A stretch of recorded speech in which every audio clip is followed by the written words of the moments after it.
Chris, who do you think the real star of Lightyear was? I'd say it was that cat Socks. I feel like that's just obvious.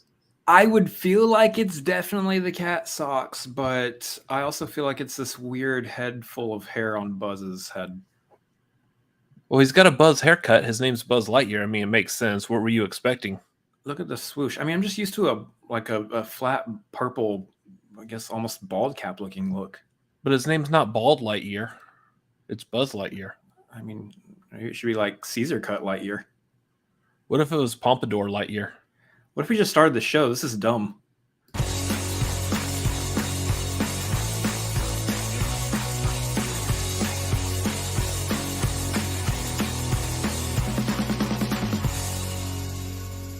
It is Wednesday night. It is the 22nd. We are the Cinefanatics. My name's Robert Adams.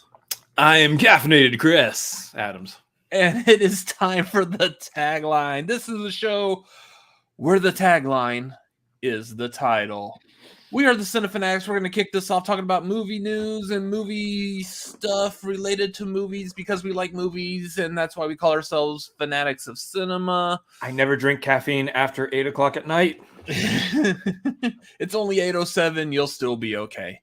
Yeah. Anyways, thank everyone for being here as we get started watching this. Y'all know the YouTube things, questions, comments, issues, complaints, streamlabs.com/ Take it up with management. Take it up with management. I keep making the joke if you have complaints. I actually do want to see someone like send in like a legit complaint with money. I hate you guys, you four-eyed freaks, and like one of y'all can't grow facial hair and the other one's got pubes on his chin. Like, I can't stand you guys. Here's $20. Like that would be hilarious. One of these. Keep up the good work. Keep up the good work. It's the most passive aggressive $20 I've ever been handed in my life. Exactly. Anyways, speaking of $20, if you do have the means to support us and you would like to do so on a regular monthly basis, there is patreon.com/cinefanatics. Hop on a tier that is good for you, your wallet, your budget, or your neighbor's bank account if you manage to have access to that as well. We don't discriminate here. So please do not steal money from your neighbors, though. If it spends, it spends.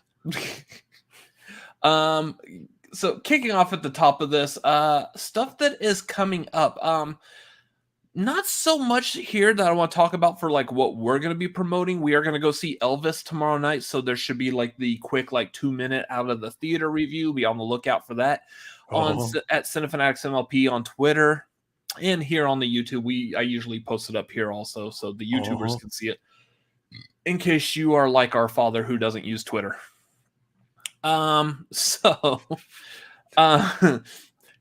We had to celebrate Father's Day today because I was working on Sunday. So we went out for lunch with our father today, and both of us are full and still digesting food. So the level that we need to be at for this stream tonight should be up here. We should be like really good, really high. Like, hey, we got a show to do. My name's Robert Adams of the Cinefanatics. Let's talk about movies. Instead, it's like, guys.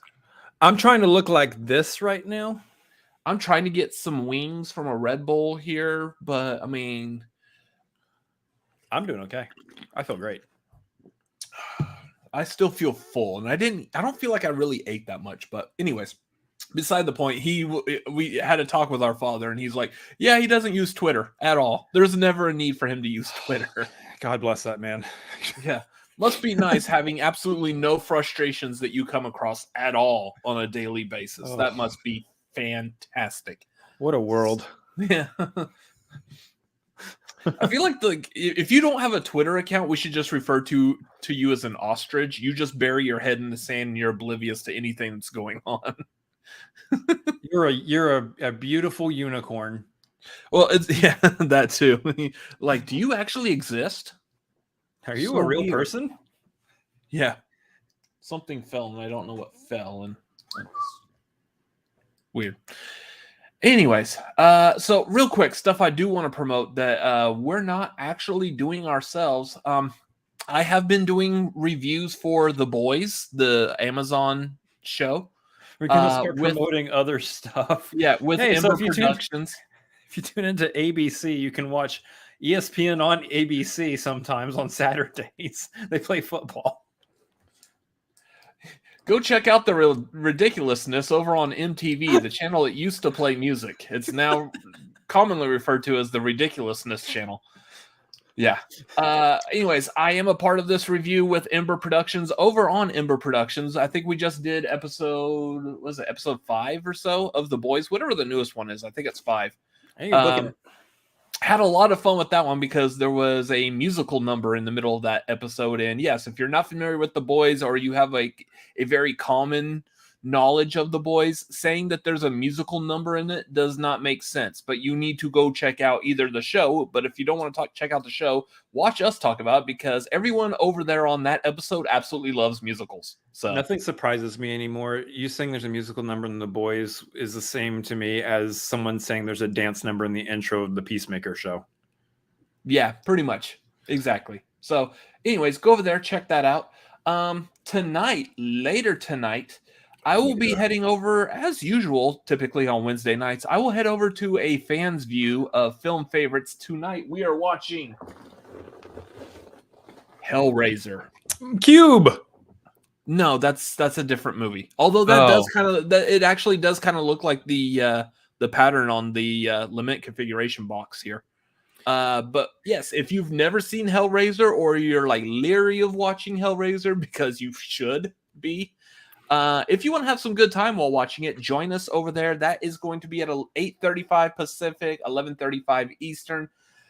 It should be some bloody good fun. They're watching The Box. The Box.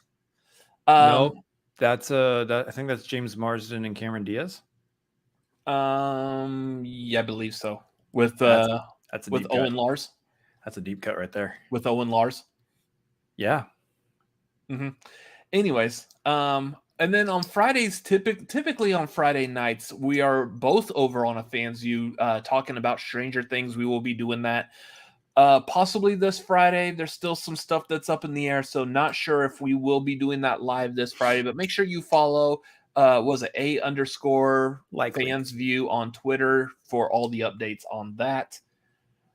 The one thing I do want to get to real quick that we're going to talk about that does involve our channel and stuff we've done. This past Saturday, we did the Pixar Marquee for all these Pixar movies. Boy, did we. Man, do people have opinions. I know a lot of people were very, very, very strongly hurt by, the position of the Incredibles. We're live on the internet right now. You know, can't help it. I am digesting.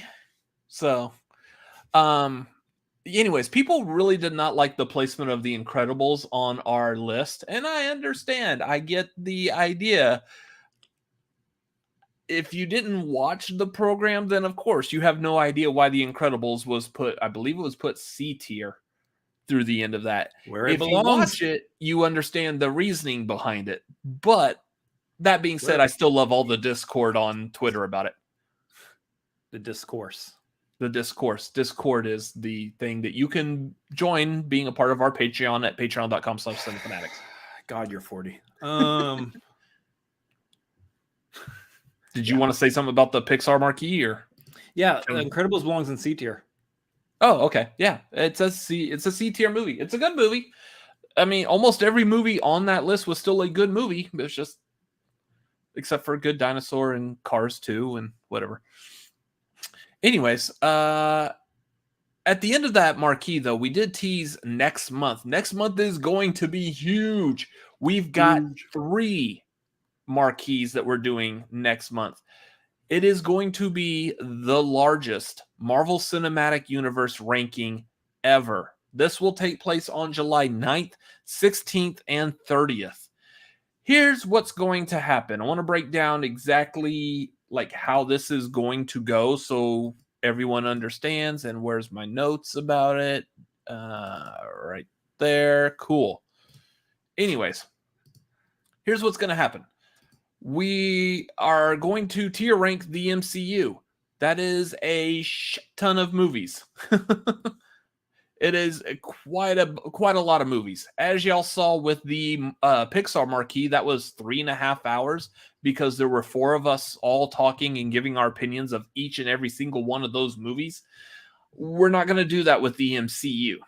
We don't have time. This will take all day, especially because we're also going to be incorporating the Disney Plus MCU shows into this. We don't have time for all that. This is getting split up over the course of 3 marquees. What's going to happen is the very first one on... What's the dates on that? 9th, the very first one on 30th. July 9th is going to cover all the MCU movies from 2008 through 2017. That is starting with Iron Man and ending with Thor Ragnarok. We're going to tier rank just those movies. The next one, which will be on, what was that, the 16th? Yep. The 16th. God. I like that's an ad every time I have to question myself here. You're just intentionally trying to bring it up every date. I am. On the 16th, we will be tier ranking all the movies and the Disney Plus shows from 2018 to current. So this is going to go from Black Panther all the way through Thor Love and Thunder, because we would have seen that by the time we get to the 16th. This will also include Miss Marvel, the TV show, because I believe it will be done by the time we're tier ranking this as well. Yep. So that is going to be the first 2. The third one on the 30th is going to cover everything that was in the previous 2 that landed in S, A, and I believe we're also going to be including B tier. Yep. So whatever is in S, A, or B tier is going to be put into its own marquee, will be re-tier ranked amongst those. That means that we have a potential of maybe tier ranking an S tier movie into an F tier. That doesn't make any sense, and I know it, but it's possible. So what's going to happen is after that third MCU marquee, that is going to be the running MCU ranking. Typically, like what we're going to do is, like, say a year from now, we're going to watch more MCU. There's going to be more movies, more TV shows. We're going to potentially go back and do another tier ranking of just what has come out, like, say, in this case, over the past year. It may be a year, year and a half, 2 years. Who knows? We'll do it whenever we feel we have enough to properly rank. We're going to rank all of those, and then at the end of that episode, we're going to re-rank those into the results of the third episode of this. Does that make sense? Everyone's getting it? That making sense to it? So it's going to be a lot of blank looks in the chat right now. I don't know if everyone's getting it. Yeah, I mean, I don't see faces, so yeah. It's going to be a running ranking. So every couple of years or so, we will revisit it, and we're going to re-rank it. So it will be the constant ranking of the top tier MCU movies. As long as the MCU is going to keep going, we're going to keep ranking them. It's so going to be a celebration of all things Marvel in July. So you guys are going to want to tune into every single one of those. It's going to be a blast. It's going to be big. Now, the nice thing is, by breaking these up, they're not going to be 3 or 3.5 hours long. I'd expect these episodes probably 2 hours at tops, probably. Because we're probably just we'll find a way. Yeah, we'll find a way to make this like 4 hours long, trust me. But I mean, I right now I'm planning on them being much shorter than the marquees have been. So here's hoping, because we don't have all night. People got to work the next day. Yeah, you're going to come to Cinefanatics in July for all your July content needs, because you're not going to have time for any other content outside of what we do in July. Yeah. And then here we have Vernon, who owns Fans View YouTube channel that we were just talking about. He doesn't understand. Well, Vernon, luckily, here's the nice thing about it. We're gonna repeat all this again later on. So just come watch the marquee. You'll understand. We'll explain all the rules. It will make sense as we're going, and everyone will be happy. That's how it's gonna be.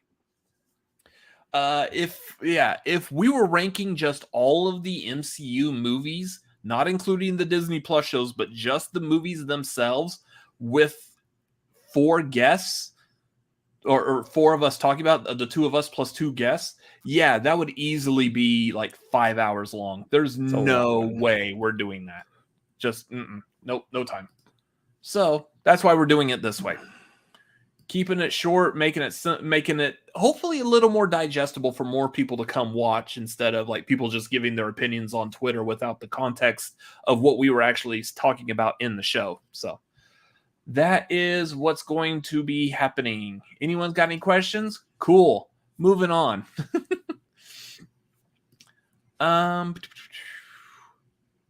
Personal stuff. I'm still really full of food right now. The most personal you can get. My digestive system is eagerly working right now. Yeah. Nothing too much going on here outside the ordinary, the norm that everybody usually keeps up with, other than this one thing that we have listed here to mention. But other than that. Yeah. So those of y'all who are watching us, this will be pretty much everyone who's constantly watching us live or just watching us, period, are familiar with the Movie Trivia Schmodown.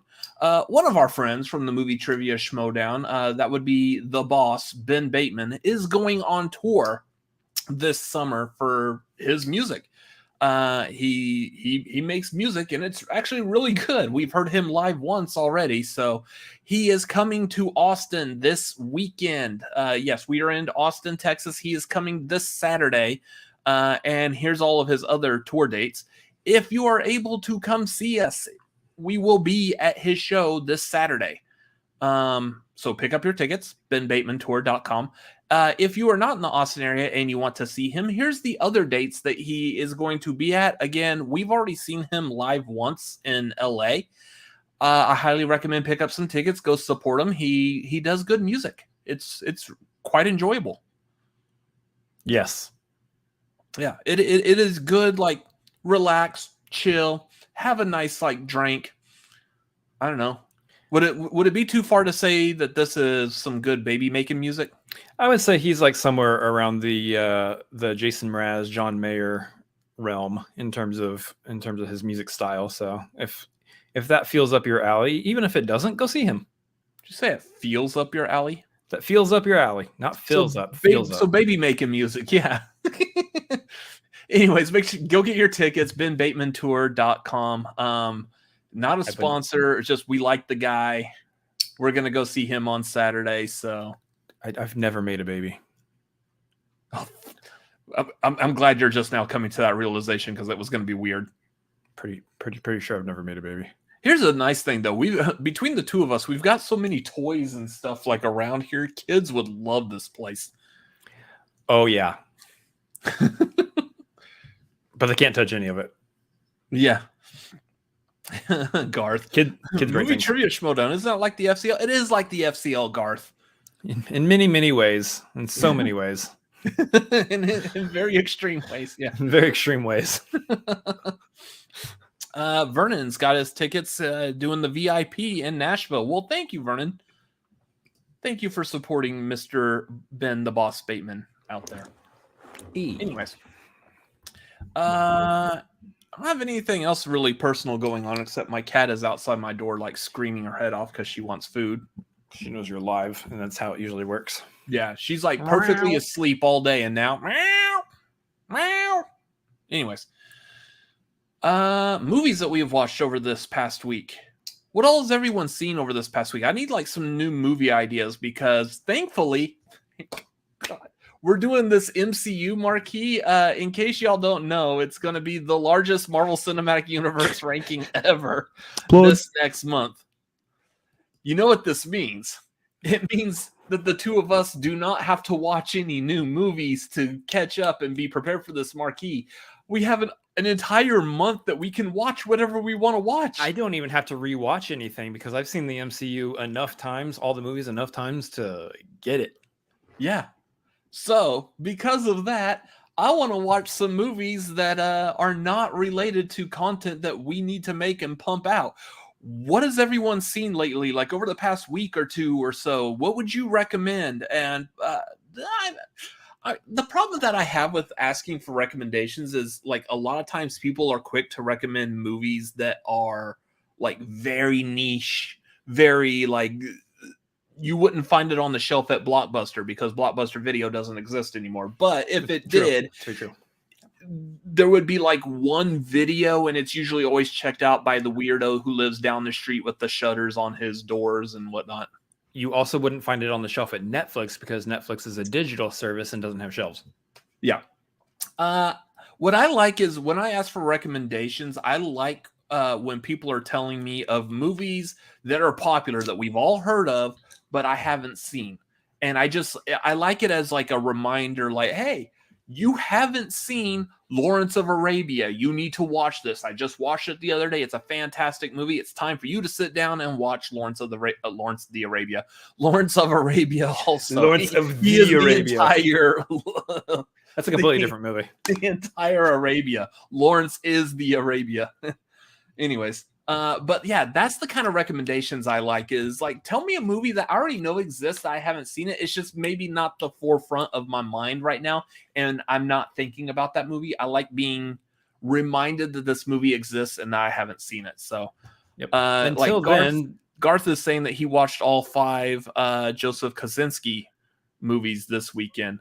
Tron Legacy, Oblivion, Only the Brave, Top Gun Maverick, and Spiderhead. I haven't seen the original Tron, and I do want to watch that before I watch Tron Legacy. I watched them in reverse order. But until then, the movies that we did watch over the course of this last week was... Socks, the movie. Socks, the movie. So we'll talk about that in a little bit. Listen on the chat there. What else you've seen? I do want to see that Only the Brave. It sounds good. I've seen Tron Legacy. I've seen Oblivion. Obviously, we've seen Top Gun Maverick. Have not seen Spiderhead, which I think just came out and is on Netflix. Yeah, it just came out, and I've heard that Spiderhead's getting some iffy reviews, which is weird. It's also kind of weird that we've got like 2 Joseph Kosinski movies like within a period of like a month and a half or so, but that's again because of the pandemic. That Top Gun Maverick was delayed so long, he made an entire other movie and released it within a month and a half. That is wild. What times we live in. Also, we're technically getting 2 Chris Hemsworth movies within the month. Oh yeah. Spiderhead and Thor: Love and Thunder.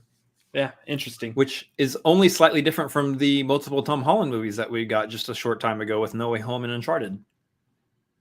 And Cherry. Wasn't Cherry released somewhere close to that too? Or was that a little more spread out? That may have been a little more spread out. With No Way Home and Uncharted. Whatever. Anyways. You're also still needing to catch up on hitting 1,000 movies. Last week you announced that you are going to be watching your 999th movie is going to be Singing in the Rain, and your 1,000th movie, the movie in the 1,000 spot is going to be Alien.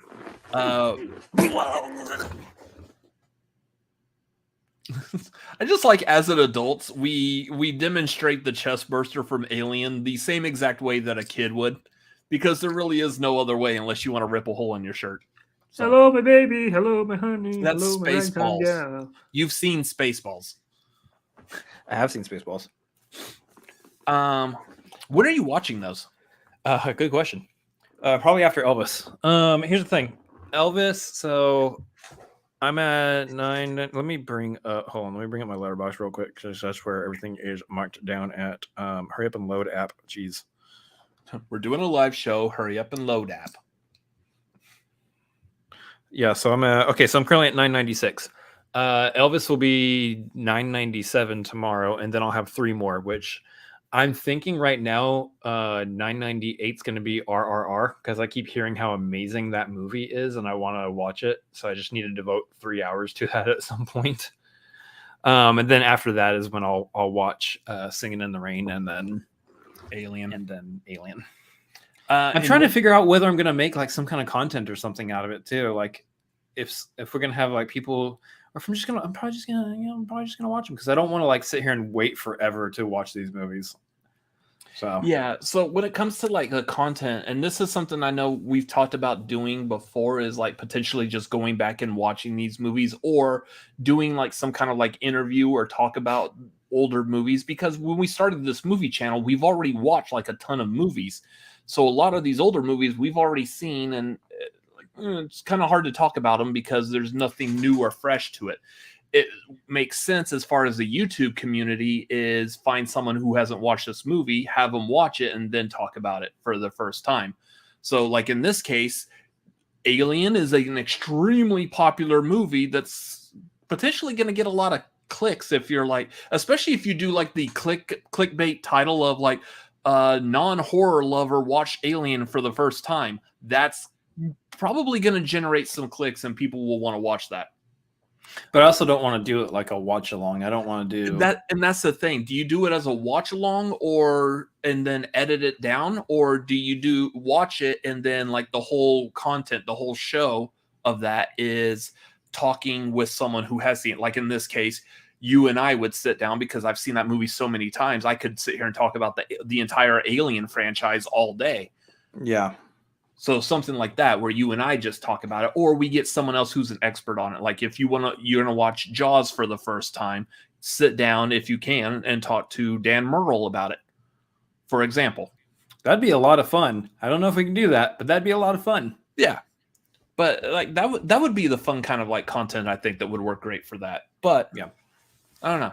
Maybe it's something like turn a camera on and film yourself watching it, and that would be Patreon type of stuff. But inevitably, though, we're going to end up doing a marquee over something that's going to force me to watch a movie I should have seen a long time ago. So, like, say we end up doing a Spielberg marquee at some point. Well, if I hadn't seen Jaws, then I'm going to have to watch Jaws for the first time there. So, yeah. Anyways, I might just watch them and not worry about like a piece of content over it or anything. So Jeremy Miller's saying the worst person in the world. I've heard so much good stuff about worst person in the world that, I mean, I do want to see it. That might be one I try to look at watching pretty soon, because I especially love it when someone recommends a movie and then follows it up with the parentheses, which probably should have won more Oscars. Because most of those times, those kinds of movies turn out to be really good movies. I'm actually kind of surprised you haven't seen it since it's your biopic. Damn near. Yeah. Kind of. Asshole.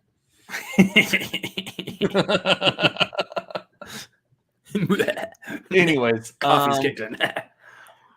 Hustle with Adam Sandler. Was that the one that was it was like a drama movie that was still done by Happy Madison? It was like their first Happy Madison that had like no comedy to it? Because I feel like I heard about that before. It's a basketball drama. Interesting. Now I might look that up as well.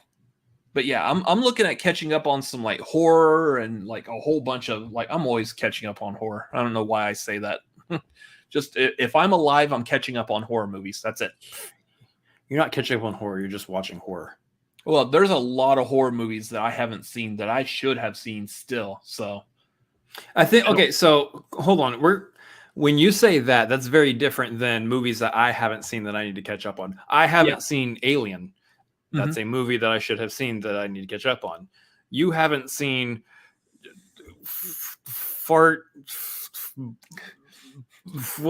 Silent Night, Deadly Night Part 3. Gore Gasher's number 8, The Reckoning of the Pancreas Slapping You in the Face. That's the horror movie you haven't seen that you should have seen like a long time ago. It's a fucking awesome sounding movie you just made up. That sounds great. I want to watch that. Reason number 1000 why I'm not into horror movies. Horror movies are like, my love for horror movies also comes from the fact that like if you get a good title, you could sell the entire horror movie just on the title alone. He hasn't watched Leprechaun 18 Sham Rock and Roll. No. Wait, is that an actual title? Hold on. That's a fake title, it's not. Right? It's not. That's not a fake title? No, that is a fake title. Yes. It's not real. You think it would be with the stupidity of the Leprechaun series? You would think that would have been a movie they would have made with that title at some point. I just got whiplash. Again. Anyways. Do we Sham rock and roll. Sorry, I just wanted to use that somewhere. Yeah. Anyways, do we want to move into movie news? Let's do some movie news. Let's talk about some movie news. Ladies and gentlemen, good evening. This is what's happening in your world tonight. We apologize for the interruption. Back to you. I just realized something. Like all of our video clips like this, if it's a clip that we're using, it's probably because it has like some funny, stupid gibberish noise in there. Like the end of that is the whole like Bruce making Evan do blah, blah, blah, blah, blah. And then of course we've got the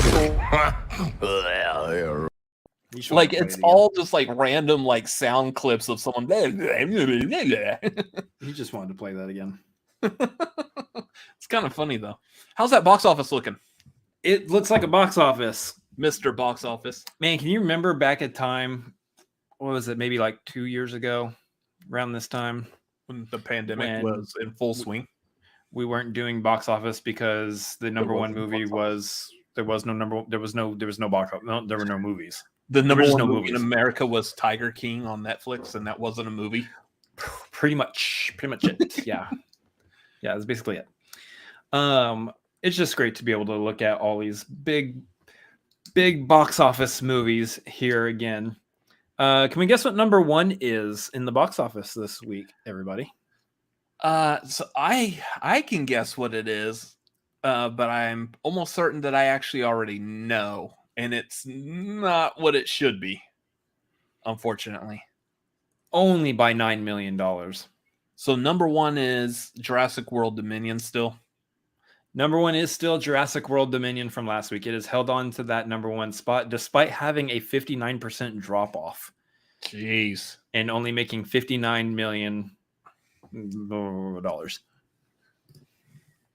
That's a pretty crazy stat, holding on to that number one spot with a 59% drop off, despite there being a new Pixar movie that got released in Lightyear, which made $50.5 million itself. Which I believe like the estimated was that for that was like 75 to 100.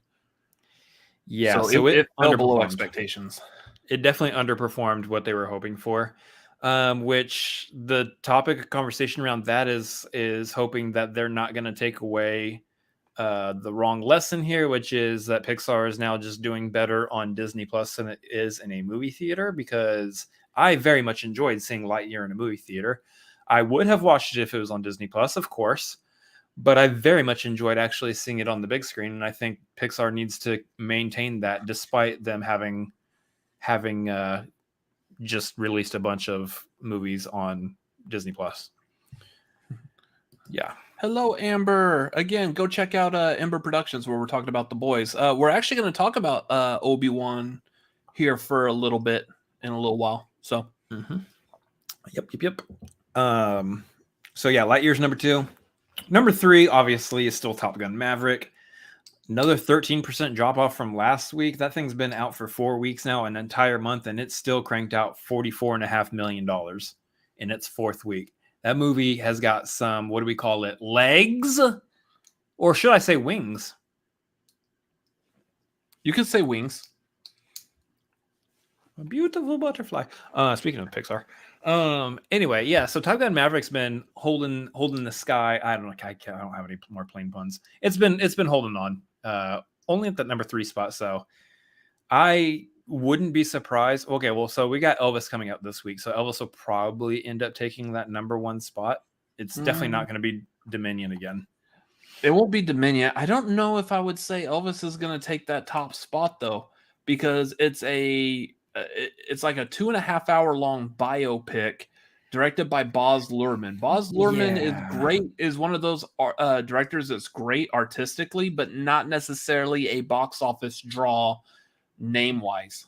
So, but we have seen the trailer for that movie for the last 5 months. Yeah. People know it's coming. People have already made up their minds. Hey, yo, I want to go see that Elvis movie. It looks pretty cool. Or they don't want to see it because they don't think it looks cool. Whatever. Either way, I think I think there's a chance it could end up being number one, especially because if the number one movie right now is still number one despite a 59% drop off, it's not going to be number one next week. Lightyear's not going to be number one next week. And Maverick, Top Gun Maverick, although really good and should probably deserve to be up at number one still and again, it's probably not going to be. A new release is going to be, and that new release is probably going to be Elvis. So Yeah. I expect Elvis will be number one.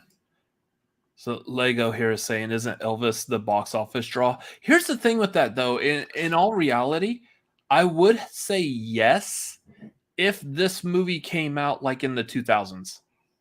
If it was released sometime between 2000 and 2010, I feel like that would have been like a good place for it. Right now, I don't feel like there's like that kind of a hype for a biopic about Elvis. I would disagree. Music has staying power, and It does, but I'm not talking about the music. I'm talking about just the fact of a Elvis biopic. I think would have sold better back then than it does now. Elvis is iconic. He is someone who's been around for decades, has lasted decades in terms of his music and its popularity.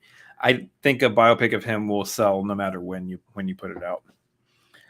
I very much expect it to be number one. And here's the thing. I kind of agree with Garth here. There's a couple of Baz Luhrmann movies I've watched, and I'm not a fan. I know like his movies get a lot of love. The two that I'm talking about is his Romeo and Juliet. I wasn't a fan of it. And Moulin Rouge. I'm not a huge fan of Moulin Rouge either. I understand a lot of people love those movies, and I understand why they love those movies, and I'm not taking away from that. It's just for me, just some of the artistic, creative style I just didn't like. Yep. So speaking of the box office, we got the number 4 spot is Doctor Strange in the Multiverse of Madness. Number 5, hanging on to that number 5 spot from last week, is the Bob's Burgers movie. Number 6 is The Bad Guys. Number 7, holding on to number 7 from last week, is still Everything Everywhere All at Once. Number 8, Downton Abbey, A New Era. Number 9, holding on to that number 9 spot from last week, is Sonic the Hedgehog 2. And number 10, another new release, and one I actually have interest in seeing myself because it looks delightful, honestly, is Brian and Charles. It looks like a fascinating movie. About this. Mm-hmm.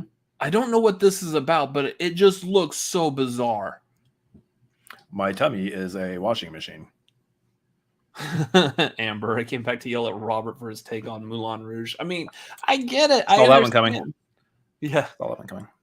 Can't yell at me. I haven't seen it. I don't have a take on it. Garth said, I prefer Moulin Rouge 1, Moulin Rouge 1, where everyone died at the end. Wow. What was the last one that you were just saying that you wanted to see because it looked delightful? Oh, yeah, the Brian and Charles. Brian Charles. Yeah, I feel like that's like in the vein of what's that movie, Frank, with Magneto? Oh, Michael Fassbender, Frank, where he's wearing that head the whole time. It's great movie. Yeah, it's one of those like weird indie movies that has like a very weird concept to it. That's what I feel like this looks like. Yeah, Frank is a great movie. So, I mean, if it feels like that style, then I'm totally into it. Mm-hmm. That's the other thing too, is as far as Elvis goes, we got to keep in mind that Austin Butler is kind of popular amongst a younger crowd as well. So while older generations will want to go see Elvis for Elvis, the younger crowd will probably be like, yo, Austin Butler, I know that guy. Yeah. Anyways, what about Morbius? How bad is Morbius now on there? Oh, I don't care. I don't either. So, I mean, if you really can't find it or want to talk about it, we can skip it. Did I miss it? I'm scrolling still. Yeah, it's probably just like straight up just fallen the F off of the list altogether now. Oh, there it is. It's at number 37. Yeah, we don't talk about Morbius anymore. Yeah, it dropped. It dropped big time. Yeah. Okay. We don't talk about Sony, re-released it. We were all busy last weekend. We don't talk about Morbius. Oh, God, what a stupid movie. Yeah, Spider-Man No Way Home is doing better than Morbius right now. It's fantastic. Anyways, what else do we have? Box office? Yeah, that was it for the box office, right? Yeah. That's it for the box office. So we can move on to other movie news. You want to move on to other movie news? Yeah, so the next bit of movie news.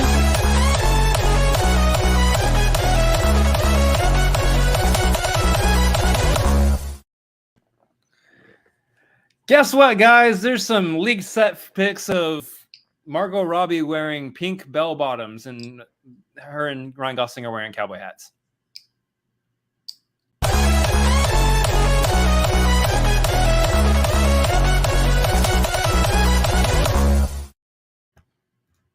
Anyway, what were you saying about movie news? It was announced over this past week the Guy Ritchie is returning to the live-action Disney world. Apparently, he's going to be directing a live-action version of Hercules, which is great because I absolutely love the animated version of Aladdin, and I hate his live-action version. So, sure, let's just have him kill my love for the Hercules animated cartoon as well. Hater. It didn't feel like a movie. It felt like a theatrical, like a stage performance, like in high school. It just was not that good. And I really, really love like the subtle comedy in Hercules. And I really don't. I'm scared to death he's going to ruin it. So the live action Aladdin is actually one of the Disney live action movies that works, in my opinion. It's between that and Jungle Book. I haven't seen Cinderella yet. I should really actually watch Cinderella. But I actually don't mind Guy Ritchie's movies. I still haven't seen a lot of them, but I love Man from U.N.C.L.E. What else did I see from him? Gentleman. The Gentleman is great. Obviously, I've seen that one. I hope you've seen The Gentleman. I've obviously seen that one. Yeah, I loved both of those. I thought they were both really good movies. So I actually really did enjoy Aladdin as well. So I am actually okay with this. I'm into it. I'm just more so kind of on the edge of my seat wondering who they're going to cast as Hercules in this case. Because Hercules is supposed to be like a 17-year-old looking dude. Like 17, 18-year-old guy. But he also kind of, because animation doesn't look like that. I don't know if I get Austin Butler for it, but I don't know about that. Yeah, I don't like the way the Aladdin looks. Again, it looks like a high school stage performance. It doesn't look like a movie. Like, I don't know. I started noticing that during the Prince Ali musical number. I was like, this doesn't look like a movie. It looks like just set pieces walking into frame and then walking off. Like, hi, we're here. Bye. It kind of the same way of Cats. If not the Cats movie, because that's an abomination, but the Cats stage performance is literally the Cats showing up on stage, announcing themselves, singing a song about themselves, and then they walk off, and that's it. That's what the live action Aladdin felt like to me. But see, that's also how the cartoon is too. And maybe, I don't know, maybe my opinion of it is ruined because I was a kid. Aladdin came out, 94, 93? I was a kid. I was a kid when that came out. I was like 12, maybe. Like, it was a good movie. I thoroughly enjoyed it. And as an adult now, I still enjoy that cartoon. Maybe it's just because this live action version, because it did stuff a little bit different, just took away from my childhood nostalgia remembering of this movie. But I didn't feel like it was that good. The added musical numbers, some of the changes they did to Jasmine just was not a huge fan of. In perspective, if they made a live action Toy Story now, which wouldn't make any damn sense, but if they made a live action Toy Story now, I would probably not be as big of a fan of it as I am of the original. Correct. Once again, watch our marquee for the Pixar that we did this last Saturday. Sorry, that was just a plug right there. Yeah, so which is weird because like I also, grew up with Aladdin. I watched but you were it as too a child. young. You were too young, I think, for it. I was young enough to get terrified by the Cave of Wonders and run the hell out of the movie theater when it appeared. So that's how young I was when Aladdin came out. I was an idiot child. Now he's an idiot adult. This is the same. This is the same kid that. Thanks. This is the same kid that went to worst person in the world. This is the same kid that went to Disney World and saw the Muppets in 3D at Disney World and had to take his 3D glasses off because the pie coming at his face was too big and was terrifying, and he was afraid it was actually going to hit him. And it's a 3D effect. It's not a real pie. It's not actually going to hit you. Stupid child. That sounds like adult me going to like a full-on production of Phantom of the Opera and getting scared because I didn't realize that the big ass chandelier that was hanging above my head was going to come crashing down, but it would still stop and not actually crash on me. I was going to say it sounds like adult you trying to ride Rise of the Resistance at Disneyland, but okay. That too. White knuckling it. Anyways, this whole episode tonight is just like me and my brother nitpicking each other on stuff. Like, we'll talk about a little bit of movies, but it's really just us choking each other out. I never want to do that to my brother. It's weird. Well, you don't want me to choke you out because you have enough problems with neck and head as is.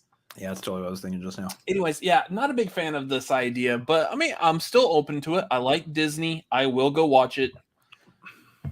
Not looking forward to it, and I'm afraid that might make my opinion just a little biased. But I've looked at previews for movies, and I've gone into movies thinking I'm going to hate this, and I ended up liking it. So, if they do the comedy right in it, it's going to be fantastic. Yeah, I'm really curious. That casting, I think, is what's going to help sell it, because it's going to be kind of hard to see anyone try to perform as Hades without getting James Woods' voice, because James Woods' voice made Hades in that movie. So and no one's getting James Woods anymore. I think this is going to be both larger than life, and it's going to be self-aware. Yeah. Larger than life and self-aware, I think, are what's going to make that actually a really good live action. Honestly, here's the thing. At the end of the day, I don't really care about Pixar, damn it. I don't care about live action Disney movies until they release Atlantis. Atlantis needs to be a live action movie. I will die on that hill. I will die on that hill. Atlantis needs to be a freaking live action movie, yo. I have heard this. I've seen this rumor. Bruce That's Campbell not terrible. I'm on board. That's a good pick right there. Make it happen, Captain. Yeah. Anyways, moving on. So you wanted to talk about this one, I guess. Kind of like reiterating like what you were saying earlier when you were telling me about this story. Let's just do that again, because that was actually kind of funny. Yeah, so I got the notes up here on this one. You guys know how Morbius flopped, right? Flopped. Get ready! Craven is coming down the same track. This train is a chugling off a cliff, y'all. Chugling.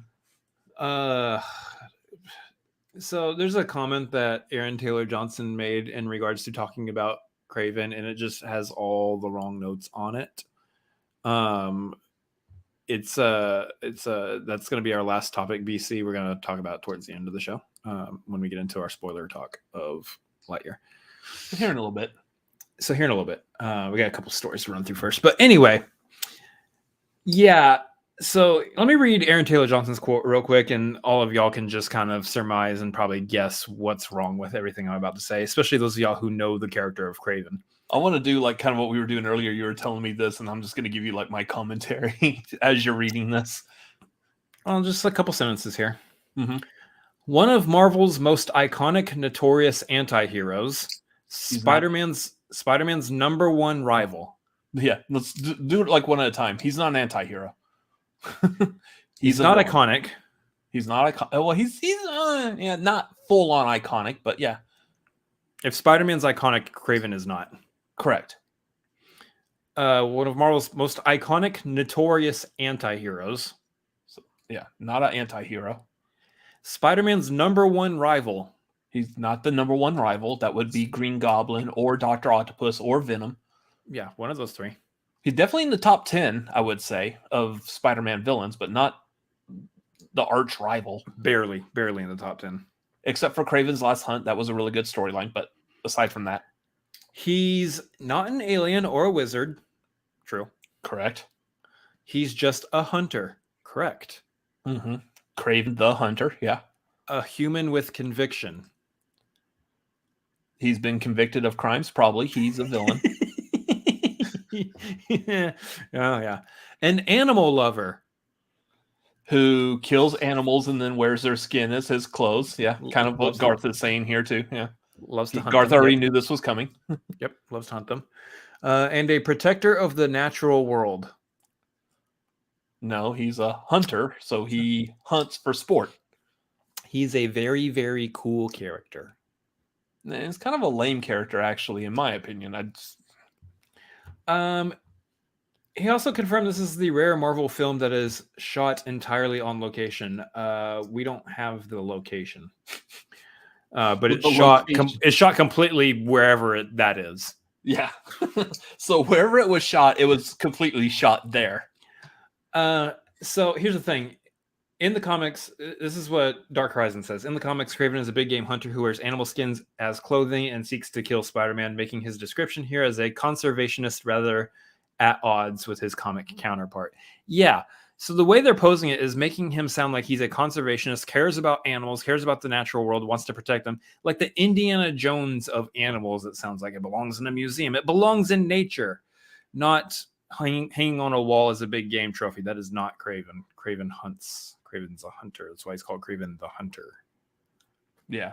Now, I will say, I know, like, towards the 90s, Marvel did kind of make Kraven a little more of a sympathetic villain and not so much just the full out, like, hunting Spider-Man or hunting anyone else for game. He did kind of go after and hunt, like, actual like worse bad guys than him, so they did kind of somewhat turn him into a like anti-hero of sorts. The loosest definition of anti-hero. Yeah, I mean, and that was the thing, like during the 90s almost all like villains were slowly starting to be turned into like an anti-hero, so therefore people were more of a fan of the villains and actually rooting for the villains at some point. They did the same thing with Venom after Venom went on like crazily trying to kill Spider-Man, but all of a sudden he's a protector of the innocents. Like it was kind of weird, but I mean kind of works now because they just went that direction and stuck with it for so long. Yeah. So what I'm wondering, like when they say it's shot on location, that means they didn't shoot any of it like in front of a green screen or something like they do Mandalorian. The thing though to keep in mind is when they shoot, like say, for example, the Mandalorian in front of that giant green screen thing, it is shot on location with that giant green screen thing. That is a location that they're shooting at. So still it's shot on location with a green screen. Yeah. That's nitpicking and semantics, but I mean, I'm just trying to make something sound a little funny. But now, okay, so real quick, I'll just be as completely objective and fair as possible here. Aaron Taylor Johnson, I think, will actually look pretty decent as Kraven. I think he'll be able to get the look down. I'm looking at this Dark Horizons article, which has the image of him from Tenet. He's all dirty, messy. He's got the grizzly beard and everything. They can make him look like Kraven. I think he'll look fine. Depending on how close they even want to get to the comic look, especially if he's apparently going to be a conservationist and not wearing animal skin. It's faux animal skin. Whatever. I think he's going to look like Quicksilver dressed up as Kraven. No, he's going to be beefy. He'll be beefy. Quicksilver was lean because he runs quick. Yeah, he's going to be a beefy boy, but he'll look like it. And here's the thing. All on location, that actually, if they're doing it all on location and that location is like a jungle or something like that, and they're doing some kind of a story where he's trying to protect something or other in a jungle, like it's not going to have anything to do with Spider-Man. Fair. But this sounds like the plot and the design of a movie that I would actually be interested in seeing. The problem is it's Kraven. Yeah, it's Kraven. It doesn't involve Spider-Man. They're going to take a character that belongs in a specific setting, doing a specific thing, and they're going to make him do something else over here. And this over here would be a movie I'd be interested in seeing if it involved just a completely different character and had nothing to do with Kraven. but they're trying to tie it to an IP, so therefore there's like a name recognition of some sort. And in a business executive world, that is the move to make. Attach it to an IP, sells the movie. The problem is, I think that's actually what's going to hurt it. So, for example, the 2019 Child's Play remake movie had nothing really to do with Child's Play, the original Chucky movies. The doll was an AI doll, like a smart home, like your phone that connects all your smart devices in your home. It was like that. It wasn't a kid's doll that was possessed by the spirit of a serial killer. That's the story that they did with that. The living AI thing, that could be its own movie. That would be a fantastic movie. But what they did is they called it Child's Play, made this AI thing look like a Chucky doll. And then that's it. That's all they had to do. Name the lead kid in it, Andy, and boom, it's a Child's Play movie. You could have changed like just three things, and that wouldn't have been a Child's Play movie, and it probably would have done a lot better because no one was going into that movie with any preconceived notions of what Child's Play was. So it was a good movie for that, but it was a terrible Child's Play movie. Yeah. So also like Small Soldiers, kind of, sort of. I mean, they weren't connected to smart devices like the Child's Play was, but same kind of idea. They were just like regular like AI chips or something. Yeah. It was just toys that became alive sort of and took over, and their programming was all messed up. But yeah. So anyway, I don't have the highest I mean, the movie's still being called Kraven the Hunter, and they're saying that he's a human with conviction, an animal lover, and a protector of the natural world. That does not sound like a hunter. No. He doesn't sound like a hunter. Well, I'm shooting deer with love darts. It's okay. He's just taking a nap. He really is just taking a nap, though. I'm going to go wear his head like a helmet.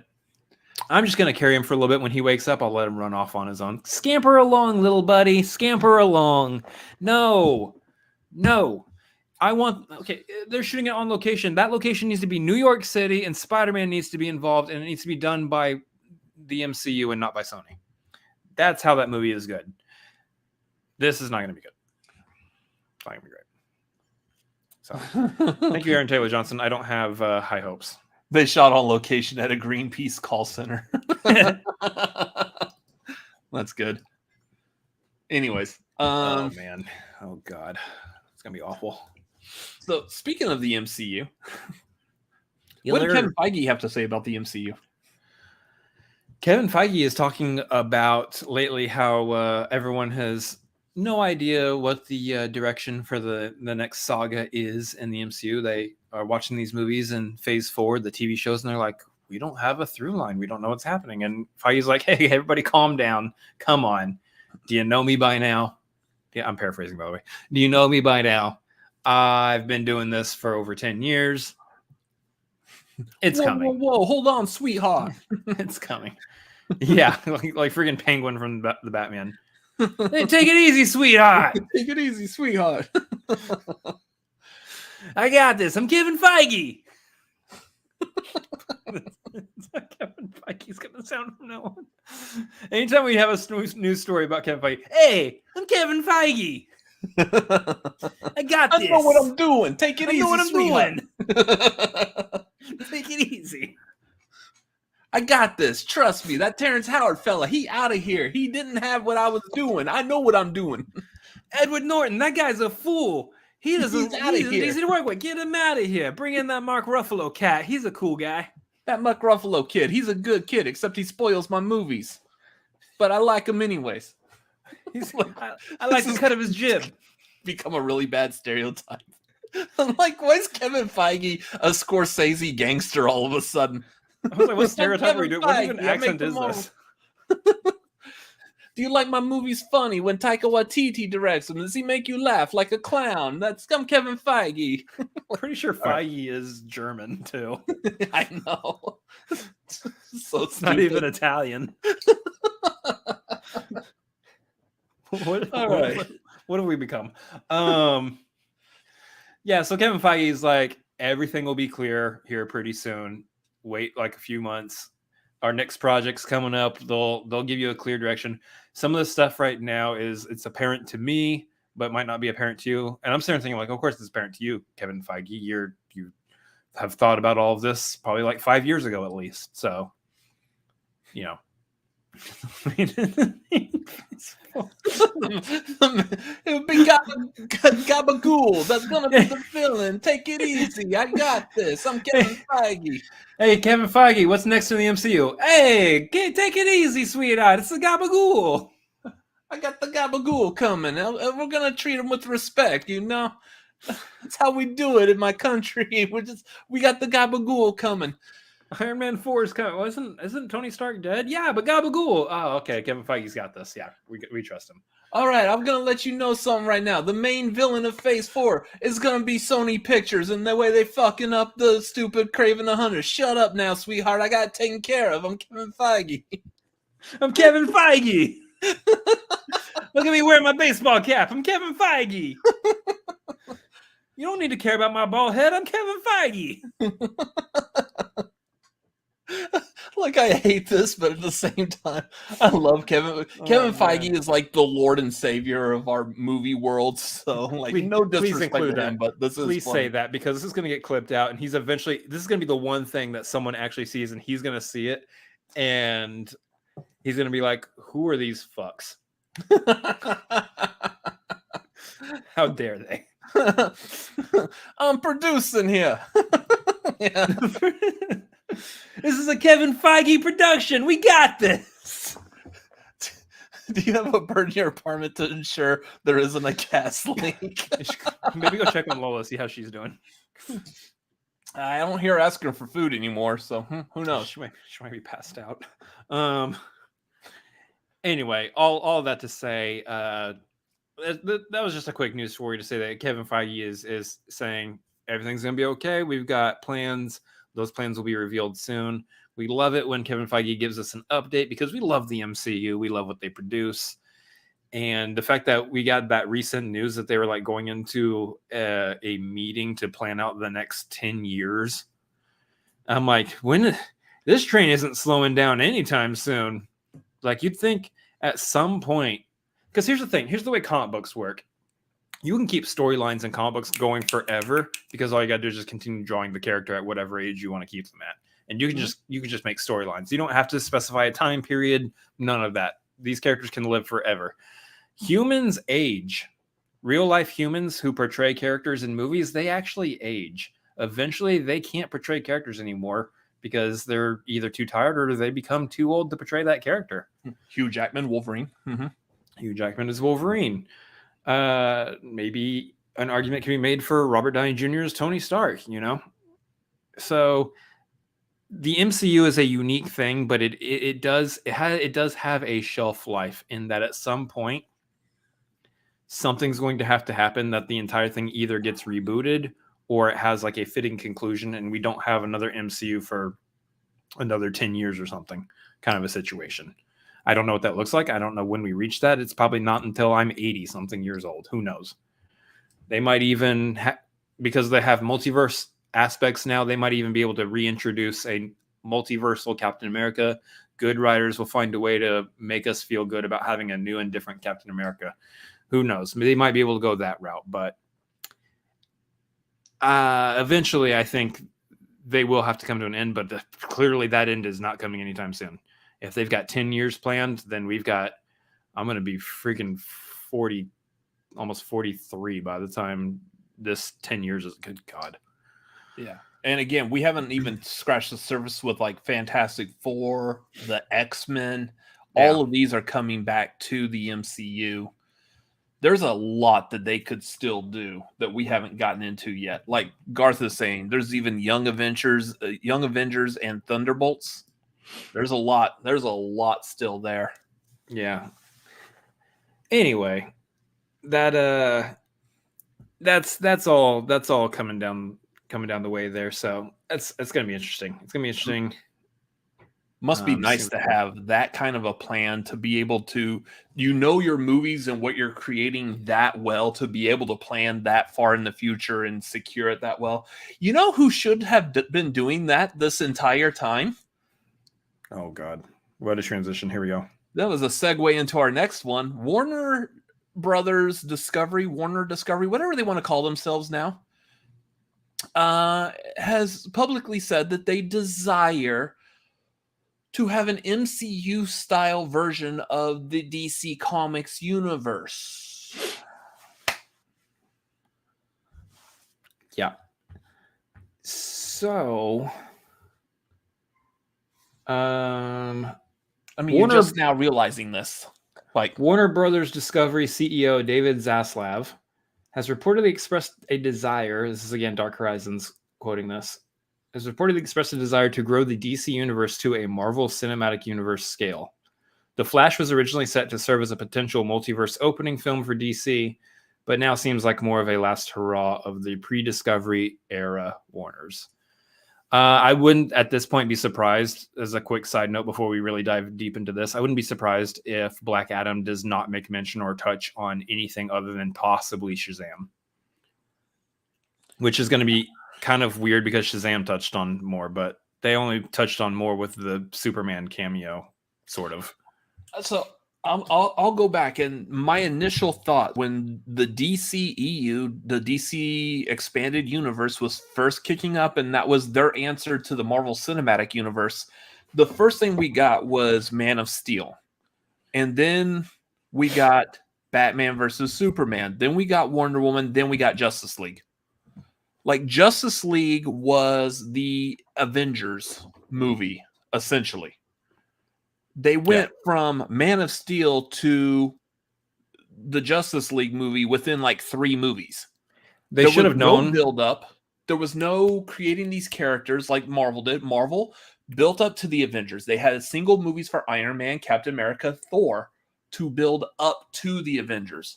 What DC should have done: Superman, Batman, Wonder Woman. Just those 3. They didn't have to necessarily even do a Flash or Green Lantern or anything before. I mean, Green Lantern wasn't a part of the Justice League, but aside the point, they didn't need to do a Cyborg before the Justice League movie either.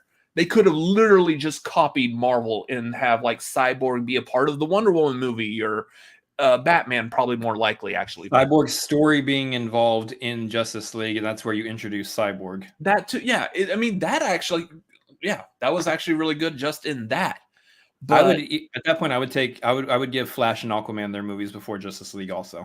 So do the 5. Actually, I wouldn't even do Batman yet. Yeah, I would, because of because you had the Nolan trilogy. I would have saved Batman for after the first Justice League.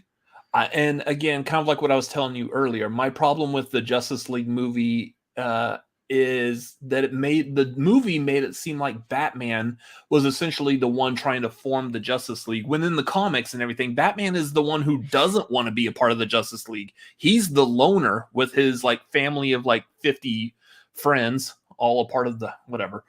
But he doesn't want to join a group like that, so he wouldn't be the one putting them together. That doesn't make any sense.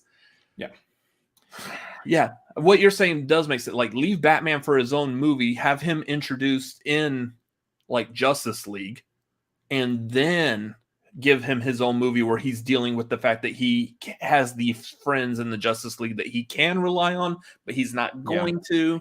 The problem is they should have known from the beginning, when people were confused as to whether Batman versus Superman was a sequel to Man of Steel or the first part of a Justice League trilogy. If you can't figure out which it is, it's its own thing. Well, no, it shouldn't be its own thing. You're either doing a Superman sequel, or you're doing the first movie in the Justice League franchise, in which case it should be titled Justice League something or other. Dawn of the Justice League or whatever. Dawn of Justice. Just call it Dawn of Justice. Or Justice League Dawn of Justice. I don't know. I wouldn't include Justice in the title twice, but that's just me. Anyway, here's the thing.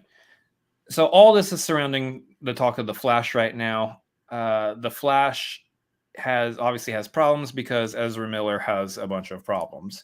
Ezra Miller is dealing with some stuff like, It sounds like Ezra Miller, from what I gather, Ezra Miller is not going to be obviously doing any kind of promotional stuff for this movie because Ezra Miller is currently, I think, being hunted by police. Can't be found, kind of out there in the world somewhere. They deleted their Instagram, their verified Instagram account, so they can't be traced at all. And now Warner Discovery is sitting back going, okay, well, we have this $200 million budgeted movie that is actually testing well and positive with test audiences right now. They actually do enjoy what they've been seeing so far. And this has got both Ben Affleck and Michael Keaton in it. Michael Keaton coming back to reprise Batman. And apparently there's a spin-off project of some sort that he's going to still be doing as Batman. And this movie needs to happen in order for that to kick off. So this movie has a lot riding on it, especially because it was supposed to kind of be the reboot. They were hoping it to be the reboot of the DC cinematic universe. So that way they could keep their Aquaman, their Wonder Woman, everything still intact. But right now, it sounds like they are kind of discussing or having discussions on what to do with the film. So far, it has been pushed to, I believe, next year, correct? It's supposed to come out next year now. It's supposed to release next year. And I think the only reason it's getting pushed now to next year is because they're still trying to wrap their head around what to do with it, which could either be, let's see, I have written down here, do they continue with a theatrical release? Do they reshoot it? Yeah, so right now is it going with a theatrical release first and foremost, or are we putting it on HBO Max? Because that is a viable option at this point for a movie that could lose millions of dollars in a box office where the main star of the movie is not looked at highly upon in the public eye right now. Persona non grata. Yeah. Or are they going to reshoot it at great expense, probably end up adding another 100 million to it, end up making it like a 300 million budgeted movie? They're going to lose money on it. What do they do with this project at this point? They're not going to reshoot. They can't reshoot it with a new actor because that's a lot of money. That's a lot of time. And that would push the movie for a whole nother year at least. It would also throw off audiences being like, who's this person now? This isn't Flash. Flash was that weirdo kid looking person. Yeah. Yeah, they can't do that. So my bet is, I would think at this point, here's the deal. The stuff with Ezra Miller is largely known amongst the circles who follow movie news, who've been tightly following the DC universe, people who are on Twitter. I don't know if general public knows absolutely anything going on with Ezra Miller at all. I don't know how much of this has made its way to just general news, or if it's just stayed in the movie news circles. Mm-hmm. And if it hasn't made its way to general news, if there's not like big general news stories about Ezra Miller going on, then this still has a theatrical release. Because as far as they're concerned, people are still going to go see Flash because I know the Flash. That's a superhero. I want to go see the Flash. I want to go see the superhero. But if it's made its way out there, if this whole deal with Ezra Miller is a thing, I could see them easily pushing this to HBO Max and just calling it a wash and just stopping. If that's the case, then they cancel projects like any more Aquaman movies past the second one. I could see them canceling a planned Wonder Woman 3 and distancing Black Adam from the current DCEU. Because if Black Adam ends up being successful, they want that to just, we're going to attach it to whatever we do next. It's not going to be attached to what came before. Yeah. Which they can do. Yeah. And this is where I've gone back and I've said before is like, the problem is because Warner Brothers did not have a solid plan like Marvel did. it's kind of one of those, y'all kind of like screwed the pooch on this one. Y'all dug yourself into a hole that financially, movie-wise, doesn't really make much sense. You're going to have to scrap everything. You've had good movies, you had good actors, but you just didn't plan it out right. So start over. You're going to lose money. That's your own damn fault for not thinking this through to begin with. Go get yourself a Kevin Feige. Go get yourself a Kevin Feige because he's producing it. Hey, Kevin Feige knows what to do with it. Hey, what? You like Gabagool over here. Hey, Gabagool. Yeah, the baseball cap. But no, you didn't do that. You didn't listen to reason. You're a big studio with your big studio heads. In the meantime, here's us little YouTubers with 4 people currently watching us. 3 if you include the fact that I'm also in there, not currently watching myself. And I know better than you do. Hire me to run the DCEU or whatever the new DCEU is, whatever. I could do that. Don't hire But you're not going to. Don't hire him. You're Warner Brothers. He knows, but don't hire him. There's more to the job than he's thinking about. Don't hire him. Oh no. I know there's more to the job. It's not that I don't want that job. I don't want that responsibility. So you think they've offered Feige a lot of money to ditch Marvel? I don't think they have enough money. They in did the world. actually. They did. So real quick, there was a time where was it Ike Perlmutter, who was in charge of Marvel, was being a little over controlling on Kevin Feige and trying to tell Kevin Feige what he wants, and it wasn't what Kevin Feige had in mind. And it was starting to cause a really awkward working relationship, in which case Kevin Feige was actually taking calls from Warner Brothers to come over and run the DC. But luckily, Disney bought Marvel, and they shifted Kevin Feige to reporting straight to Disney and not having to deal with Ike Perlmutter anymore. So therefore, Disney knew what to do with Kevin Feige. They put him in charge of the Marvel and just said, you do what you need to do. We'll leave you alone. And it's been working great so far. So that being said, now if Warner Brothers tried to come to Kevin Feige and say, we got some money for you, want to come over here and leave them behind? He'd be like, nope, you don't have enough money. We've got like billions and billions of dollars. You don't have enough money. Yeah. The MCU is the highest grossing film franchise of all time, even beating Star Wars. And that's billions. Huge. Billions of dollars. Billions. Yeah. We're talking about like tens of billions. And BC is saying, just spitballing here, if the film were to be recast, would Grant Gustin from the TV show Flash, could he appear as the new film version? I would expect no, because I think he wants to be done playing the character regardless, film or TV otherwise. I think he's been playing the Flash on TV for years and years and years now. I think he's kind of calling it a day, hanging up the spandex, so to speak, and he's hanging up the ring. I don't see him wanting to be the Flash in a movie. Who was it that someone, I remember like a couple of weeks ago, someone was saying who it could be. And I was like, that's actually a really good pick. Oh yeah. I remember that talk. Shoot, I forget. Yeah. Anyways. I want to move on to the next one real quick. And this next one, I don't want to be talking about a lot because I want to hurry up again to the Lightyear spoilers also. Yeah. But we didn't really want to talk about this, but the episode from last night today was so good. I want to briefly cover this. Obi-Wan. So Obi-Wan spoilers for those of y'all who haven't watched the finale today. Go ahead and do this. Yeah. I want to keep this like super brief though. Short, yeah. Everybody who just muted, they're like, "What are they talking about? What does this mean?"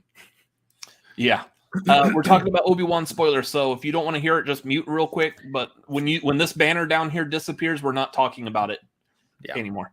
Yeah, this was a really good show. I'm glad this show exists. They did a really good job of like creating a story of what's happening between episode 3 and A New Hope. Yeah. I love the stuff that they tied in here. This is an example for me. This is an example of everybody who's been complaining about the show and complaining about little bits and pieces here and there, going, I don't understand this. I don't understand that. It doesn't really work for A New Hope. I don't understand this. They kind of did the Shut the hell up, everyone. Shut the hell up, everyone. Here's the explanations. They did tie. I feel like they did a really good job tying everything together. Even down to Obi-Wan telling Leia, like, hey, if you need my help later, I'll be there for you. Just nobody can know that we have this bond or whatever. I loved that because that explains why she referred to him as, years ago, you served my father in the Clone Wars, instead of... Hey, remember when you helped me when I was a kid? Hey, Obi, I'm your buddy. Leia, it's me, Leia. You know me. You love me. We've known each other for years now. You're a Jedi. I sympathize with you. Yeah. I love the way they explain that, because that makes sense. And it allows them to do what they've done in Obi-Wan. There's just a bunch of little things that they did. I don't even know if I'm going to be able to remember them all to hit this in the brief time that we want to cover this real quick. But I will say the the main thing I want to talk about is that conversation between Anakin and Obi-Wan. That was good shit. The whole fight between Vader and Obi-Wan was fantastic. Yeah. Yeah. Anyways, it was a really good fight. I love it because like we knew this was going to happen, and one of the problems with this is how do you do another like good like season a show series finale fight when there's no stakes? You can't kill Obi-Wan or Darth Vader, so what do? And I was telling my brother, at this point my brother had already watched the episode, and I was watching Miss Marvel first, because I'm a genius, because there's no way Miss Marvel lived up to Obi-Wan. Not trying to put one down by putting another up, but I mean, let's just be honest, it was the finale. Miss Marvel's fantastic show also. Y'all should be watching that. But I was saying the only way that they could potentially do this when there's no stakes is just destroy Darth Vader again. Darth Vader is more man than machine. So we can destroy the machine, keep the man alive, or like beat him to an inch of his life, and he gets rescued and put back together, and everything's all like normal. That's almost what happened. Like, I almost like feel like I kind of guessed it. They didn't quite destroy him to the level that I thought they were going to, but I mean, like the whole ripping open the helmet and seeing Anakin inside, and then hearing the mask dip between Hayden Christensen Anakin voice and the James Earl Jones Darth Vader voice while he's in the middle of a sentence is fantastic. So good. Because what that is like poetry. It rhymes with Rebels. What they did with that, if you guys have seen Star Wars Rebels, the fight between Ahsoka and Darth Vader in that, they do the same similar thing where she breaks open his mask and you hear Anakin speak to her with the Anakin voice mixed with the Vader voice. And of course, in Rebels, that's Matt Lanter's voice instead of Hayden Christensen, because Matt Lanter did the voice of Anakin in both Clone Wars and therefore in Rebels. I love it. It's the same situation. They kind of brought the same thing from the animation to live action and did a similar thing with Obi-Wan. I love that scene though with Obi-Wan because you could see the heartbreak in Ewan McGregor's eyes, and I thought it was it was peak Star Wars, peak acting in Star Wars, but everything about it was just so wonderful and emotional. The cinematography of that entire lightsaber fight was so good. The shots of like we saw the two of them on the same frame, like with that desert with the cliffs on one side just coming together. Oh, it was so gorgeous. Moon in the background, yeah. I feel like they just nailed a whole lot of really good stuff with that show. Yeah. The casting director, the kids of Luke and Leia, especially Leia, what's her name? Vivian Lyra Blair. So good. I'm only disappointed in that we're not going to have this be a continuing series just because I want to see the adventures of little Leia. I actually wouldn't so good at that. I wouldn't mind seeing a story now with like her and Jimmy Smits, and the whole story is her learning how to how to potentially be a senator or whatever she wants to do, be an ambassador, be somebody who moves into politics in the Star Wars universe. Yeah, being a princess. I mean, we saw so Rebels obviously taking place, 4 to 5 years later. We saw a teenage Leia in Rebels in a storyline within Rebels as she made an appearance. But that I wouldn't mind seeing Vivian Leigh Blair, like, let's go back and let her like grow up with the character a little bit. I think that'd be a lot of fun. Mm-hmm. Just give her like another little mini series or something. But I think they just tied in so much stuff very well. I like what they did with the Reva character, what they did with her. Yeah. I think obviously it seems what they've talked about before will probably happen. And this more so, I don't necessarily want an Obi-Wan season 2 because I think they tied everything up in this episode nicely. I don't think you do an Obi-Wan season 2. I think you maybe could only do something between like him and learning from Qui-Gon, which that was a fun moment too. We had a feeling Liam Neeson would pop back in, but it really was just nice seeing him as Qui-Gon again. Yeah, just briefly. But instead of doing Obi-Wan season 2, I think you do the Reva spinoff and you let Obi-Wan kind of pop in and cameo in that show here and there. Let him be like a mentor-y type of role to Reva in a way. Maybe like in an episode or two. I think you still include Vader in that because, she's going to probably butt heads with him a couple times. So you still have Hayden Christensen coming back to play Vader. Mm-hmm. But you don't have him set on trying to find Obi-Wan anymore. So you don't have to do that matchup again. But you do like early parts of the rebellion and you see what part Reva has to play in that. I think that'd be a lot of fun. Plus it actually gives us an opportunity to watch a character go from the dark side to the light and actually not die, but carry on and do something in the light side, which is something that we actually haven't really gotten, I think, in a Star Wars story. Everybody who's been on the dark side and turned to the light died. Yeah. Vader, Kylo Ren, we don't see that. We don't ever really see that consistently. Maybe in like an expanded novel of some sort, but not in a TV show or a movie. So I kind of do want a Reva spinoff just because they did a really good character arc with her. Yeah. Anyways, the show was good. Yeah, I agree. That was like peak Star Wars. This is one of the best. Like Mandalorian was really good. I thought like Mandalorian set the bar for how a Star Wars show should be. This is right there with it. I believe this is just as good, if not maybe pushing it up just a little bit higher. The only reason I would actually say Mandalorian is better right now is because it's had multiple seasons. Yeah.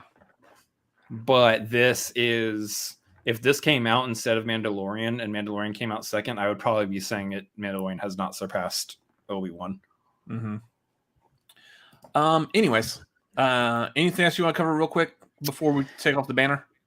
I can't really think of anything. It was just really great. Love the way they tied everything together for episode 4. Love the Owen and Beru stuff also.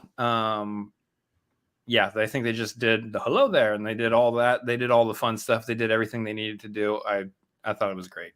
Perfect. Anyways, so that's going to be it for the spoilers for Obi-Wan real quick. We're back. We're going to talk about Lightyear and Lightyear spoilers. This one, here's the thing. There is one particular spoiler for Lightyear that if you don't know it, please, it's going to be weird as a YouTuber doing a show wanting viewers. This is going to be very weird to say, but I urge you, go watch this movie first. Do not click off of our video if you need to. Don't watch us right now. Watch the movie, come back later, listen to us talk about it. It's a really good twist and spoiler to Lightyear, and I don't want to be ruining that for anyone. So if you have not seen Lightyear, if you have even the slightest inclination to go see Lightyear, please follow that go do that. Go watch Lightyear, and then come back and watch this. Follow your heart. Yeah. Yeah, I would not want to ruin this for anyone. So, that being said, again, if you haven't seen it and you're still going to stick around, Sucks. Mute, because we're going to talk about spoilers now. Yep. And Socks was awesome. Sucks. Yeah, so real quick, right off the bat, the couple of things I wanted to talk about now that I'm free to talk about spoilers for this movie is the first time that we see Buzz in this movie. They're like on the new planet, and he's talking into his communicator, saying the same exact stuff that he first said when they first show him in Toy Story. It's like the same lines. He's like bouncing on the planet's surface, saying the surface seems walkable, the air seems breathable. There's no sign of intelligent life anywhere. Like, he's saying these same lines in regards to actually being a space ranger. And that was phenomenal. The fact, like, I didn't even realize I needed him to say that. But as he was saying that, I was like, that's really cool. I love that. Good. It was a fun little thing to catch. Mm-hmm. Which made sense because, again, this is supposed to be the movie that Andy watched in 1995. So it would make sense that these are lines he say in the movie. Therefore, the toy would incorporate those lines as a feature on the toy that you push a button and the toy talks. Yeah. Or pull the string in the back or whatever. Push the button. Yeah. Yeah, I loved that. And then, I don't know if we want to talk about the other spoiler yet, but if you want to dwell more on that. Not yet. I say as a whole, the movie is a very good, like, sci-fi adventure movie. I know Pixar hasn't really done that a whole lot. They've done it a little bit with Wall-E, and they've played with the sci-fi stuff with Incredibles, but outside of those things, they haven't really done like a spacefaring adventure to this scale like this. Did we know before watching this, because I don't feel like I knew this, and I definitely couldn't tell from watching the trailer, I don't think. We didn't know that this movie was going to involve him doing laps around the sun or moon or whatever it was, and each time he goes, he loses like 4 years. We didn't know there was going to be this massive time shift in this movie. We did and didn't. We knew that there was going to be some kind of like time traveling aspect, because there was a trailer that showed that he was talking to his old Ranger buddy's granddaughter. Okay. And that he was in a different time period than he was before. So what we didn't know is that was by his design, essentially, because he decided to continue doing these missions that caused that to happen.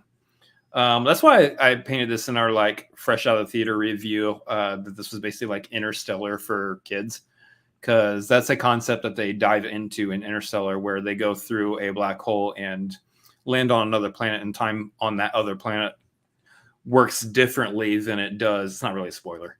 It works differently than it does on Earth, so that for every, hour they're on that planet, they lose 7 years on Earth, essentially. Jeez. Yeah, because I haven't seen Interstellar yet, and you leaned over to me and you're like, hey, are you understanding this is what's happening? I'm like, yeah. He's like, cool, you'll understand Interstellar then. For the most part. There's still probably aspects of Interstellar that we'll have to chat about afterwards, but yeah, for the most part, you'll understand like that part of Interstellar. But yeah, no, I love the little sci-fi stuff they did there. Obviously, the friendship between him and what was her name? Hawthorne. Hawthorne was her last name. But the original Hawthorne. The original Hawthorne. That friendship and how it carried through, Abigail, yeah. And how it carried through to her granddaughter was actually a lot of fun. I think that was like the heart behind the movie itself. There was a lot of like good like moral standpoints on this movie too. Like Alicia, not Abigail. Yes, Alicia. Some of the other characters like Taika Waititi's character, kind of wanted to give up on stuff all the time. There's the aspect of don't think too low of yourself, have confidence in yourself, don't give up so quickly. That kind of stuff. And then you have Buzz, who, was dead set on his mission because he was at fault for the reason everyone's stuck on this planet. And I thought a lot of that was good stuff too, because you have a character who's dealing with like such guilt that he is essentially punishing himself by forcing himself to travel through time, essentially missing out on being a space ranger with his friend and missing out on her life and everything in order to try to solve this problem that he created, essentially. A lot of really good stuff in there. Did you know that was Bill Hader that was doing the voice of the rookie? I did when we got to the credits. Was it Feathering Hamstam? Feathering Hamstam. What a name. That was the name. I loved all the side characters. They actually did a really good job of fleshing them out and making you care, especially the one that was like a parolee or whatever. Yeah, it was so funny. Like they did really good on the characters. I know one that we were thinking afterwards that was kind of funny. Of course, this movie is very controversial in the fact that it has a lesbian couple in this movie. Mm-hmm. And everyone's like, oh, we shouldn't have any couple, whatever. Like, it's 2022. Get used to it. No, it's 1995. Well, yeah, here's the thing. That was the point. That was one of the funny things about this is this movie was supposed to be the movie that Andy saw in 1995. It's really progressive for 1995. Yeah, that wasn't necessarily so. I mean, granted, like around that time, we did have movies like The Birdcage and Tu Wan Fu, but not family friendly movies. Family friendly movies did not have this level of progressiveness in them. They didn't have it like in your face. It was more of like if something like that was in a family movie, it was very like in the background, and you're having to guess like, are they a gay couple? I don't know. They didn't like flat out just say it. They left you questioning it, and it was enough of a question that it shouldn't have ruined the ability to enjoy the movie. Like it should have been, I think they're a gay couple, so I don't want to watch this movie. It wasn't like not even that. But yeah, it's kind of weird that there's no way this would have came out in 1995 with the level of relationship that they had. Only argument would be that obviously the Toy Story universe is different than our own, because as far as we know, toys aren't alive in our universe. Yeah. And so therefore, under that regard, 1995 for the Toy Story universe was probably a lot more progressive than 2022 in our universe. That was a sad thing to say. But so be it. Yeah. Besides that, because that was kind of funny, like that wouldn't actually exist in 95, but whatever. No, not in our world. Besides that, the other character I feel like that we need to spend most of this episode talking about Socks. Freaking Socks. Good Lord, that cat was super adorable, and I want one. Yes. Socks has risen very high. We need to do a Pixar character tier list. And Socks and Doug both need to be on that tier list. I would limit it to like 20 characters. I wouldn't do like 26 movies. I don't know if I want to tier rank another Pixar anytime soon. Next time yet. there is a Pixar movie, we probably will do something like that, like just tier ranking Pixar characters. But Wall-E and Doug and Socks. Yeah, it's gonna be a hard one. Heimlich. Yeah. Anyway, Rex, Sully, Boo. Yeah, Jack. The fan favorite characters from that would be a lot of fun. Anyway, Socks. Elastigirl. She's an A tier for that's tier right there. She's in the B tier for booty. What? She's in the D tier for dump truck. Okay. She's in the S tier for snap my neck with her thighs. Step on me, mommy. Anyways, wow, this just got weird. She's in the F tier for. Oh, okay. Anyway.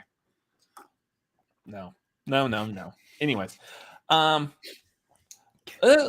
Let's talk about the big spoiler. Socks. Yeah, Socks was cute. I want one. I'm an instant fan of Socks. Anyway, yeah, big spoiler. The big spoiler, which again, if you're clicking on this and you haven't watched the movie, please don't watch this part. Please click away or mute or something. The reveal that Zurg is actually an older Buzz Lightyear is fantastic. I love that they played the fact that, like, are you my dad? And then, like, no, I'm you.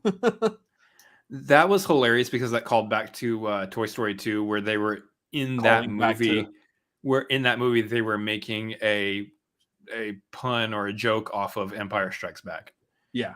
A Star Wars joke. So calling back to that moment in Toy Story 2 was actually a really clever and fun thing. What I don't get, and in a vacuum, this is a phrase I've actually apparently been enjoying lately. In a vacuum, just looking only at this movie, I love this twist. So in outer space. Yes.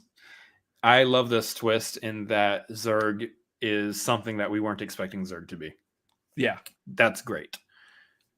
In the Toy Story expanded universe here, where this is the movie that Andy watched,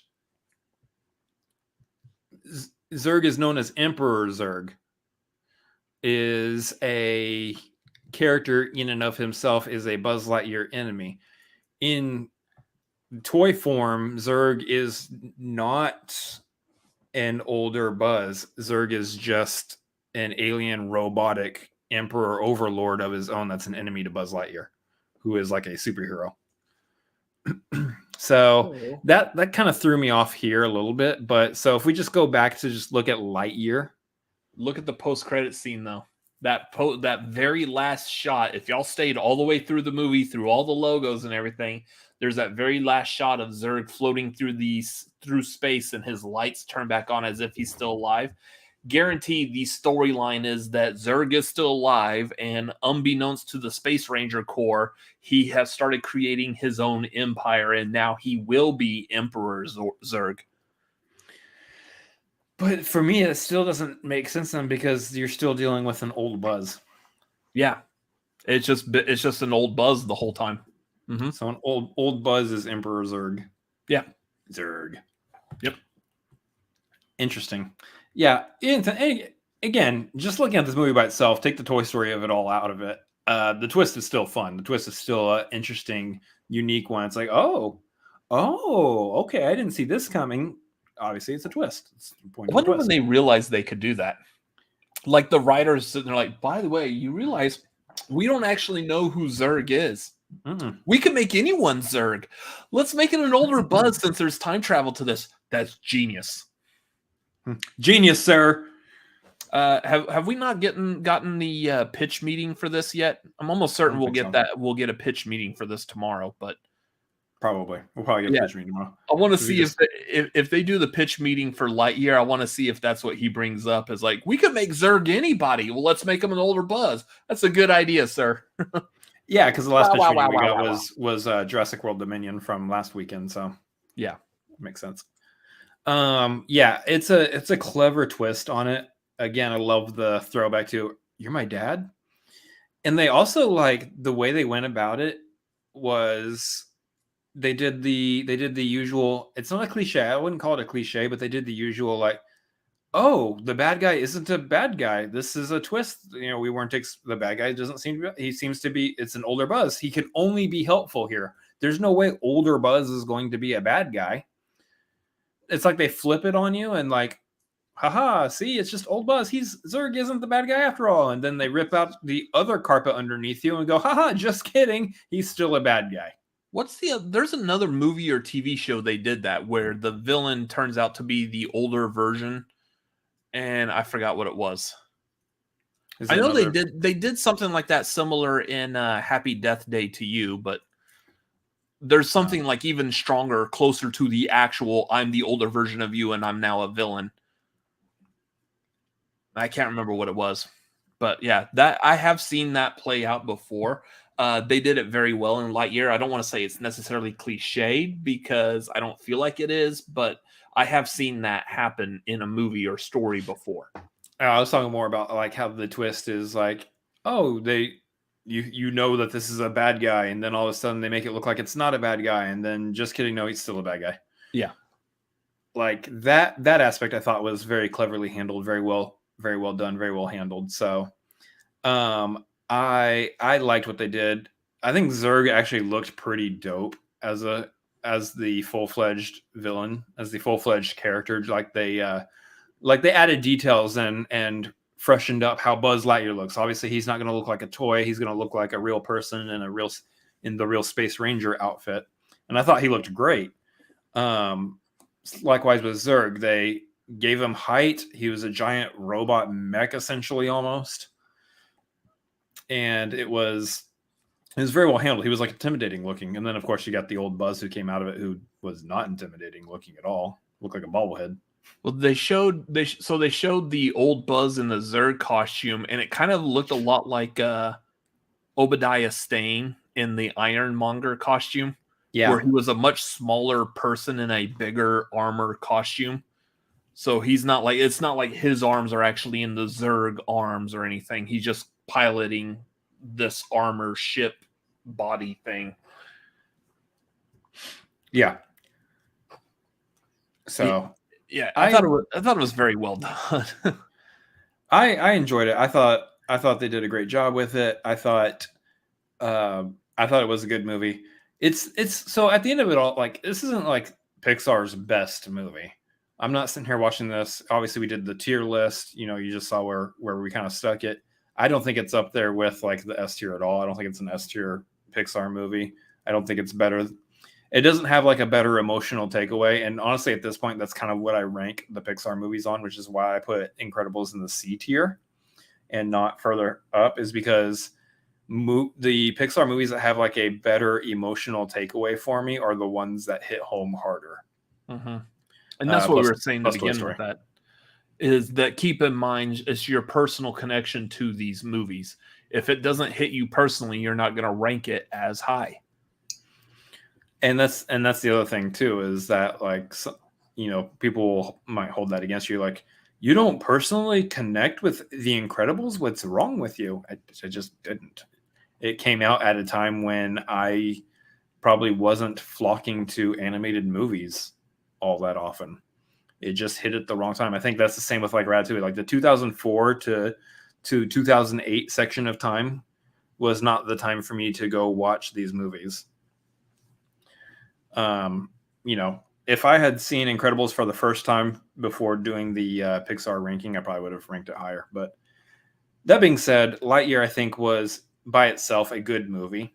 Obviously, compared to other Pixar movies, it's still not the best. But as itself, by itself, don't look at it compared to other Pixar movies. Look at it by itself. It's a great movie. It's a movie that I recommend you take your family to. If you got kids, no one watching us right now has kids, so it's okay. But if you're watching this on replay, you stumbled upon us and you have the children's, take them to the movie, take them to the Lightyear, or probably wait, 45 days or so. It's probably going to end up on Disney Plus within like the next month and a half anyway. So, speaking of which, Doctor Strange and Mom is on Disney Plus starting today, and I was not expecting. I didn't find out about that until yesterday. I was like, "Wait, it's going to be out today?" Yep. What's going Disney Plus and them cannibalizing their audience with Miss Marvel, Obi-Wan, and Doctor Strange Mom all on the same day. That's too much content, y'all. I don't remember a movie about Doctor Strange's mom. Anyways, I think that's going to do it for the spoilers. We good on the spoilers? Yep. There's a bunch of post-credit scenes, so they're funny. There's like 3 of them. They're all funny. Well, except for the final one. Yeah. Anyways, that's going to do it for the spoilers on there. Socks is awesome. Socks. I got you 5 minutes. Yeah. That is going to do it for this episode. So real quick recapping on stuff. Make sure you go over to Ember Productions. Catch our review of The Boys that I've been doing with Burr and M over there, better known as Maxwell and Amber. So go check that out if you like the show The Boys. We're talking about that, and we're all loving that show so far. So On Fridays, generally, you can check us out over on a Fans View talking about Stranger Things. That's usually like Friday night around like 7:05 Pacific, 10:05 Eastern. Don't know if we'll be doing it at that time this Friday, but just keep an eye out. We will be doing something about Stranger Things. There's a fairly good chance we will be, but just stay tuned. Yeah. And then tonight, here in about a little over 30 minutes, I will be heading over, not my brother. I will be heading over to a Fans View. We are doing a Fans View of film favorites, and we are watching Hellraiser. You can't see this because the camera's not focusing on it, but yeah. Because you pushed it out of frame. The box. We're going to be looking at my phone. Here it is. You see it?